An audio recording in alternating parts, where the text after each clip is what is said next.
你小子怎么事这么多？怎么有空来我这儿呀？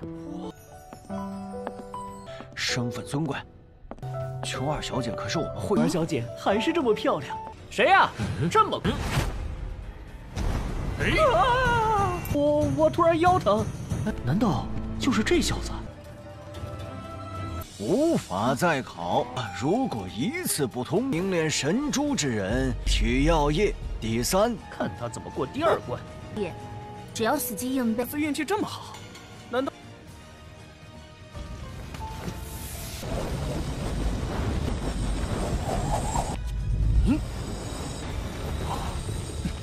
爷爷怎么说？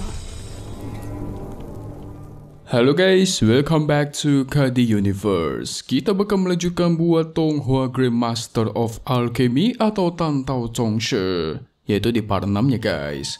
Mari kita review sedikit dulu buat part sebelumnya, di mana kita semua sudah melihat Yi Chen yang meyakinkan Yan kalau dirinya itu bukanlah seorang pembohong. Namun si Yan tetap menganggapnya pembohong karena sebelumnya Yi Chen bilang dia itu tidak pantas diberikan gelar master.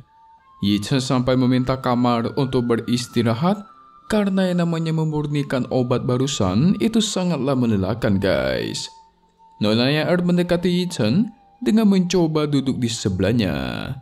Dia mencoba meminta Yi Chen untuk mengajarinya cara dalam mengendalikan kekuatan mental yang akurat. Tetapi Miao Han pun datang karena dirinya tadi melihat Yi Chen yang masuk ke dalam kamar. Dia menganggap Yi Chen itu pria hidung belang dan menamparnya guys. Setelah itu Yi Chen juga bertemu dengan si Liang Cheng. Dan Liang Cheng mengatakan dia tidak punya banyak waktu untuk hal tidak penting guys. Yi Chen mencoba memperkenalkan dirinya kepada Liang Cheng, yang dimana setelah mendengar namanya, Liang Cheng auto terkejut. Karena Yi Chen ini adalah seorang alkemis yang diundang langsung oleh Li Jia. Yi Chen segera mengatakan kalau dia mengundang Liang Cheng untuk membangun aliansi bisnis bersama guys. Awalnya sih si Liang Cheng nggak tertarik ya sama tawarannya Yi Chen dan ingin segera pergi dari sana guys. Tapi Yi Chen dengan pintar memberikannya sesuatu karena itu hadiah pertama kali mereka bertemu. Tidak lupa dia menyuruh Liang Cheng untuk melihat hadiahnya sendiri baru membuat keputusan guys. Tentu Liang Cheng mulai tertarik dan penasaran nih dan mengintip apakah hadiahnya. Apa yang terjadi setelah dia kembali dan melihat hadiahnya? Dia pun terkejut terheran-heran guys. Dan kita pun masuk ke intro ya.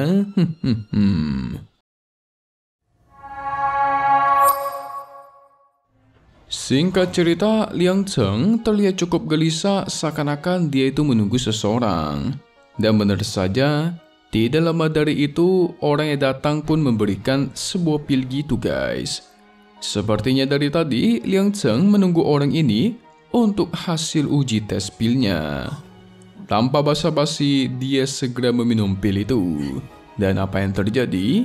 Tiba-tiba tubuhnya mulai bereaksi dan agak membesar guys. Itu membuat Liang Cheng auto senang dan mengagumi Yi Chen karena memiliki keterampilan yang hebat. Jadi guys, pilihan tadi dia makan itu merupakan hasil resep yang diberikan Yi Chen di episode sebelumnya. Di sisi lain, Yi Chen kembali berkeliling kota. Dia sedang berjalan menuju ke suatu tempat.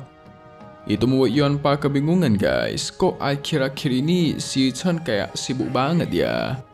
Padahal jika bukan karena Yuan Pa yang menginginkan seni bela diri selanjutnya, dirinya pasti nggak bakal mau repot-repot menjaga Yi Chen ikut dia ke sana kemari.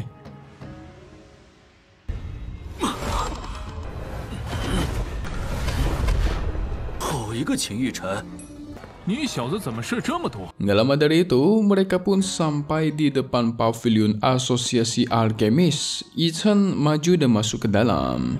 Setelah melihat mereka berdua, para murid di sana auto kebingungan apa yang dilakukan anak dari keluarga besar Li Asosiasi Alkemis. Mereka mulai menggosipkan kalau selama bertahun-tahun nggak ada yang pernah mendengar si Yuan Pa ini berbakat dalam hal pemurnian pil. Jadi kayak ngapain datang gitu kan? Itu mau Yuan Pa kesal mendengarnya guys. Dia semakin bingung sebenarnya apa tujuannya Yi Chen datang ke sini gitu kan? Tidak lama kemudian, muncullah seorang wanita yang keluar dan memanggil Yuanpa. Wanita ini bernama Xiong-er guys. Sebagai pengawas asosiasi alkemis, dia bertanya-tanya kepada Yuanpa apa tujuannya hari ini kemari. Dijelaskan kalau Nona Xiong-er ini merupakan cucu dari pemilik asosiasi alkemis. Para murid yang berada di sana juga terkagum-kagum dengan kecantikan dari Nona Xiong-er guys. Yuanpa mengatakan dia datang bersama keponakannya Yi Chen. Xiong-er sempat menduga si Yi Chen itu datang untuk belajar alkemis dan menawarinya. Benar saja, Yi Chen mengatakan tujuan dia datang mengambil kualifikasi alkemis. Sebenarnya guys, tujuan utama dari Yi Chen mengambil kualifikasi alkemis adalah untuk mendapatkan kesempatan untuk memilih tungku pemurnian pil di pavilion pil. 你怎么有空来我这儿呀？身份尊贵，琼儿小姐可是我们会员。儿小姐还是这么漂亮。 Dia sebenarnya mengincar salah satu tungku kecil di pavilion ini. Karena hanya tungku pil kecil aja yang bisa menyempurnakan pil pengumpulan dasar guys. Jadi dengan bantuan pil pengumpulan dasar, si Chen itu bisa memadatkan mutiara ilahi. Ngerti kan kalian? Dengan memadatkan mutiara ilahi, si Chen jadi bisa berkultivasi guys. Setelah mendengar Yi Chen yang ingin mengambil kualifikasi alkemis, Nona Xiong-er pun lega karena dia cuma ingin mendapatkan kualifikasi guys. Bukan hal yang sulit. Namun Yuanpa dan para murid terkejut dong. Tidak lama dari itu, ada seseorang lagi yang datang dengan penuh emosi. Karena si Chen dan yang lainnya itu sangatlah berisik, seenaknya saja berdiri di depan Nona Xiong-er. Buat mereka itu tidak sopan guys. Nama orang itu adalah Lin Shi-yun. Namun setelah melihat si Yuanpa, orang itu langsung terkejut karena dia sempat mengingat dirinya beserta kelompoknya itu pernah dibantai habis-habisan oleh Yuanpa guys. Dia segera beralasan kalau punggungnya sedang sakit dan ingin segera beristirahat. Auto ketar-ketir ketika melihat Yuanpa ya guys ya. Ternyata sebenarnya ayahnya Xion ini pernah menyuruh dirinya untuk memperhatikan bocah yang bisa memurnikan obat yang waktu itu dijemput oleh si Yuanpa. Dia pun boleh menduga kalau si Chen inilah bocah yang disebutkan ayahnya guys. Itu membuat semua murid auto menertawakannya dong. Mereka juga meremehkan si Chen. 谁呀？这么快？我突然腰疼，难道就是这小子？ Setelah itu, Nona Xiong-er menasihati Yi Chen yang namanya berlatih satu arah itu merupakan hal yang paling tabu. Karena Yi Chen belum memadatkan mutiara ilahi di lautan kesadarannya guys. Jadi gimana cara dia menilainya coba kan? Namun Yi Chen mengatakan sejauh yang dia tahu, asosiasi alkemis tidak pernah menetapkan orang yang belum memadatkan mutiara ilahi. Masa iya karena belum langsung tidak boleh ikut dalam penilaian gitu kan? Para murid menganggap Yi Chen itu gila guys. Buat mereka gimana cara memulihkan pil kalau semisal mutiara ilahinya aja belum dipadatkan. Nggak lama dari itu, datanglah pemilik dari asosiasi alkemis. Orang ini bernama Li Wen. Saat melihatnya, Yi Chen sempat teringat di kehidupan sebelumnya dia pernah diajarkan soal obat-obatan oleh guru Li Wen ini guys. Sehingga Yi Chen pun langsung memberi hormat. Guru Liu melirik arah ke Yi Chen ingin berlatih pemurnian pil. Dia juga melirik ke arah Yuanpa yang katanya ingin menghajarnya guys. Segera Guru Liu pun menjelaskan, memang benar kalau asosiasi alkemisnya tidak membatasi siapapun untuk berpartisipasi dalam penilaian. Tapi kalau gagal, Yi Chen gak bakal dapat mengikuti ujian dalam waktu 3 tahun ke depan guys. Jadi si Yi Chen harus memikirkannya baik-baik. Setelah itu, Guru Liu melanjutkan penjelasan kalau pemeriksaan alkemis itu dibagi menjadi 3 bagian. Yang pertama mengetahui obat dan membagi obat. Kedua ekstraksi cairan obat.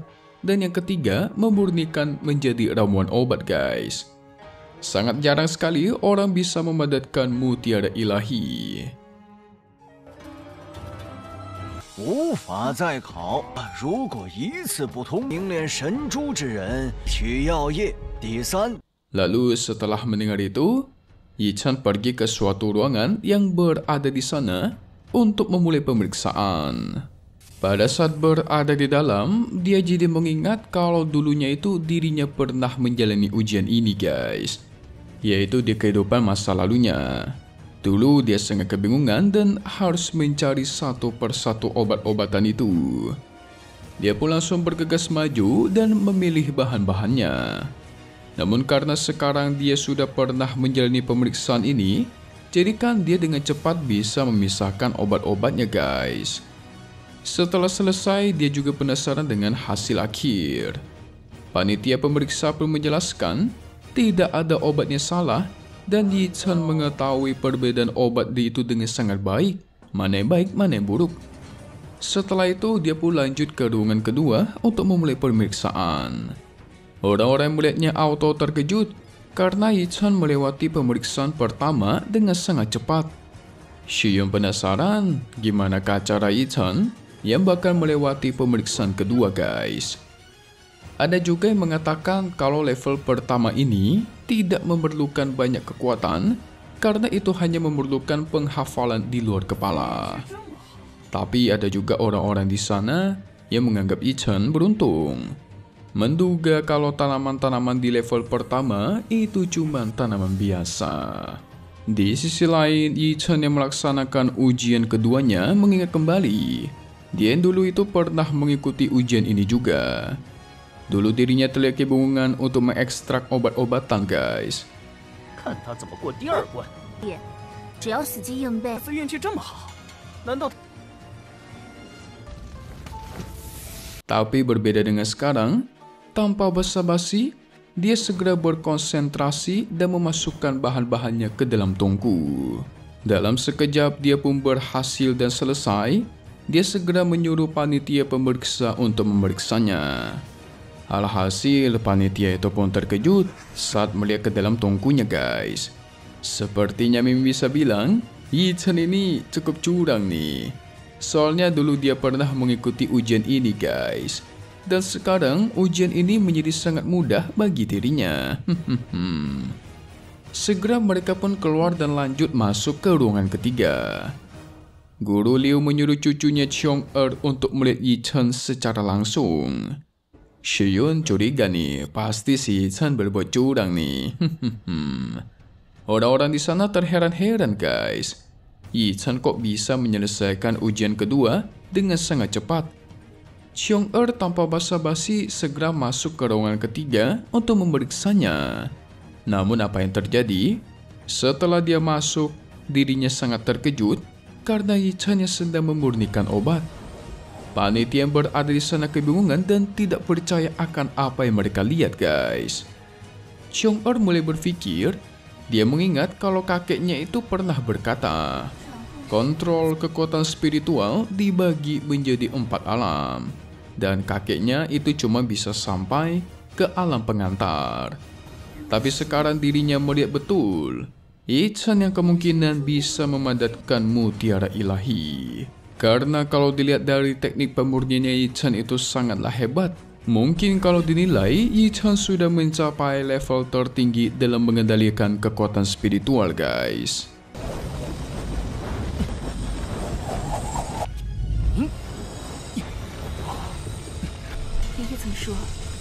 Setelah Yi Chen menyelesaikan pemurnian obatnya, orang-orang di luar mulai menggosipkan ujian kali ini membutuhkan waktu lebih lama daripada sebelum-sebelumnya. Namun ternyata tidak lama kemudian Yi Chen pun keluar dengan wajah yang cukup kelelahan dan super lemas.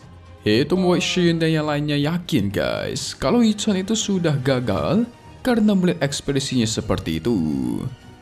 Xiong berbisik kepada sang kakek dan menjelaskan apa yang sudah dia lihat, yang dimana itu membuat sang kakek terkejut, tidak percaya. Akhirnya si kakek mengeceknya secara langsung dan melihat hasil dari pemurnian Yi Chen yang dibawa oleh sang panitia. Dia segera mengatakan Yi Chen yang berumur 16 tahun memiliki nilai sempurna pada ketiga tes. Dan kerennya, dia berhasil membuat pil tingkat 3. Itu membuat Yixian terkejut terheran-heran guys. Sepertinya ujian kali ini sangat mudah bagi Chen. Tapi ya emang ada sedikit curangnya sih. Kan sebelum reinkarnasi, dia udah pernah mengikuti ujian ini. Jadi gampang buat dia kalau mengikuti kedua kalinya lagi guys. Karena udah ngerti semua kan. Jadi apa yang bakal diajarkan oleh kakek Liu nanti? Jangan kemana-mana dulu dong. Kita bakal masuk ke bagian spoiler buat part 7 mendatang. Yes, di minggu depan pada intinya nanti kita bakal melihat si guru Liu yang akan melaporkan kejadian ini ke pusat dalam memberikan penghargaan kepada Yi Chen guys. Dia sampai memberikan Yi Chen sebuah kotak kecil dan menyuruh Yi Chen pergi bersama anak buahnya untuk membeli tungku yang dia inginkan. Itu membuat Yi Chen senang dong karena emang itulah tujuan utamanya. Pada saat dia melihat-lihat tungku kecil yang ada di sana, dia kebingungan karena kebanyakan tungku-tungku di sana itu bukanlah tungku tingkat tinggi. Rata-rata cuma tungku tingkat biasa guys. Kira-kira tungku seperti apa yang akan dipilih oleh Yi Chen nanti ya? Penasaran kan? Selesai dulu untuk part 6 Grandmaster of Alchemy Tantao Zhongshe. Seru sekali buat Tonghua 1 ini. Kita bakal lihat lagi di minggu depan ya guys ya. Dan pastinya hanya di sini KD Universe. Thank you buat kalian semua udah nonton dan selalu support channel Mimin. Semoga kalian semua sehat selalu ya. Mimin mau pamit undur diri dulu. Kita bakal ketemu lagi di video-video selanjutnya. Alright then, see you guys.